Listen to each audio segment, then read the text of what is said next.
பொண்ணு தெரியும்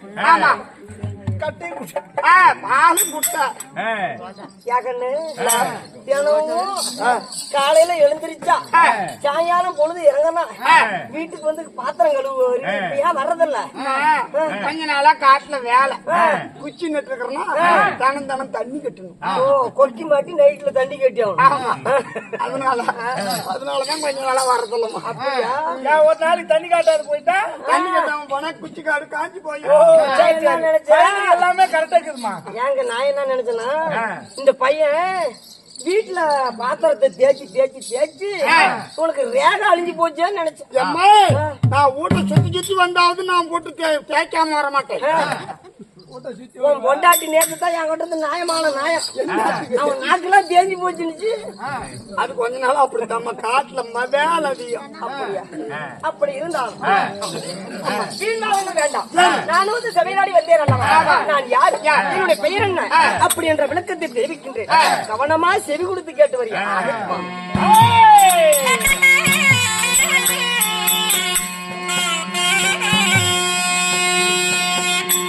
அச்சுடன் தலைக்கு பாரு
பெயராகப்பட்டது மார்மங்கை மகாலட்சுமி என்று தெரிந்து கொள்வாய்.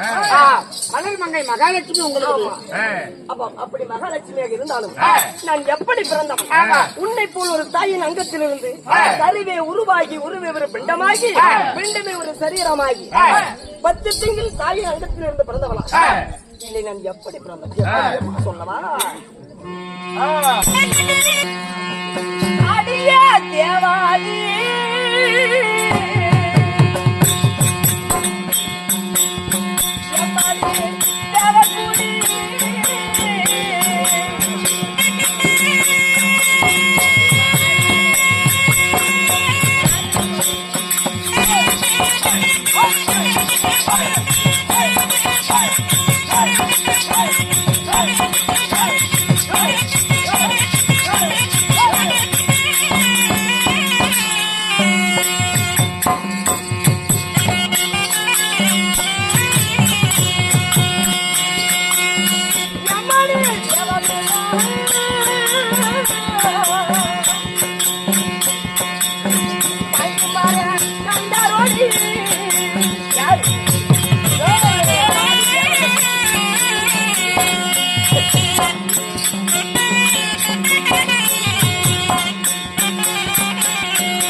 வைகுண்ட வாசகர் ஸ்ரீ நமோ நாராயணமூர்த்தி ஸ்ரீ கண்ணனாகப்பட்டவர் உலகத்தை பிரபஞ்சம் செய்து விட்டோம் என்று ஆனந்த சந்தோஷத்தோடு நடுக்கடலிலே பாம்பின் மேல் பள்ளி கொண்டு வந்தார்.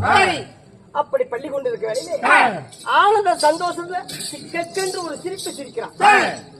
அப்படி சிரித்தவுடன் அந்த சிரிப்பின் ஒளியாகப்பட்டது கடல்ல போய் விழுந்தோம்.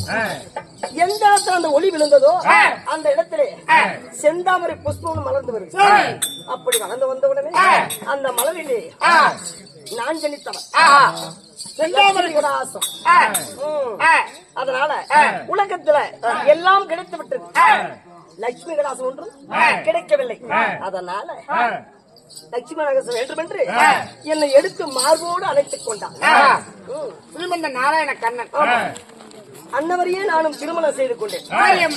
அப்படி செய்து கொண்ட பெண்ணு, அதாவது தேவலோகத்திலே நாட்டிய பெண்கள் நடனமாடுறாங்க. அவர்களின் நாட்டியத்தை மெச்சி ஒரு லட்சுமி விலாசம் பொருந்திய மலர் மாலையை பரிசா கொடுக்கிறாங்க. அப்படி பரிசா கொடுத்தவுடன் அந்த மாலையை வாங்கிக் கொண்டு அவர்களோ வலம் வந்து கொண்டிருக்கிறார். அவர் வலம் வந்து கொண்டிருக்க வேளையிலே அவரை நோக்கி யார் வருகிறார்? தூர்வாச மகாரிஷி வரார்.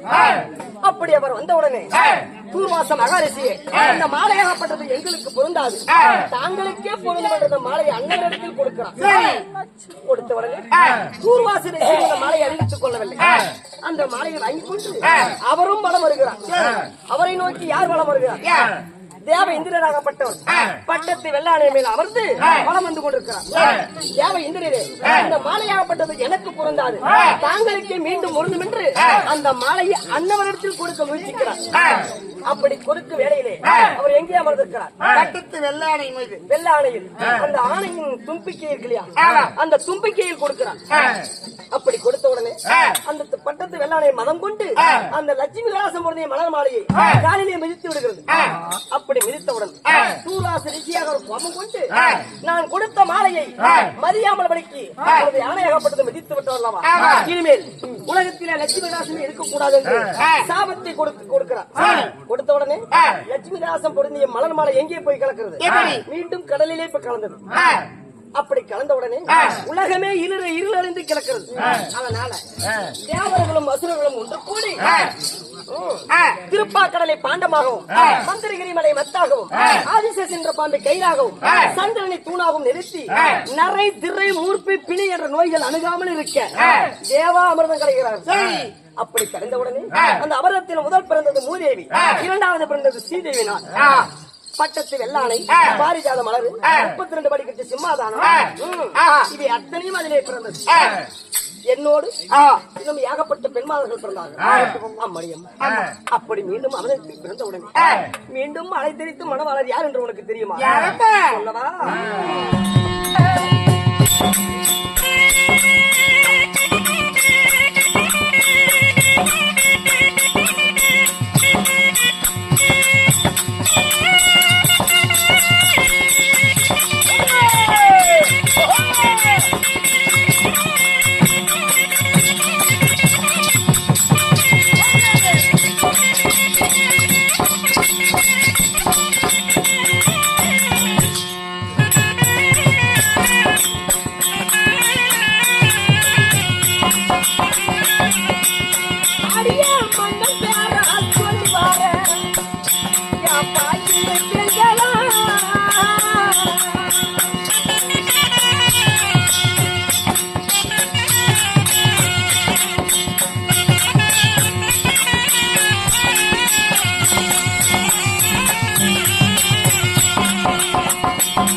எத்தனை பிறவிகள் எடுத்தாலும் ஆதி வைகுண்ட வாசகர் சங்கதோரை ஆண்டு வரக்கூடிய ஸ்ரீ கண்ணனாகப்பட்டவரையே நான் மனமுறுத்திருக்கிறேன். அப்படி இருந்தாலும் நானும் என் மனவாளரும் இல்லற வாழ்க்கையில் ஒன்றாக கூடி கலந்து எங்களுக்கு ஒரு பெண் குழந்தை யாரும் வளர்ந்துவிட்டான். அவளின் பெயரோ கமல சுந்தரி. சுந்தரி அழகான பெண். நான் கொஞ்சம் மட்ட கை, எங்க வீட்டுக்கார கொஞ்சம் குண்டு கை, என் புள்ள ஒல்லி கை. ஆமா சரியா ஒண்ணு மாதிரி வளர்க்குறியா உனக்கே படைச்ச மாதிரி அவரப்பா. சரி சரி நானே அப்படியா? அப்படி இருந்தாலும் என் மன்னவராகப்பட்டவரை அழைத்திருக்கார். அவரை ஓடோடி காணலாம். போகலாம்.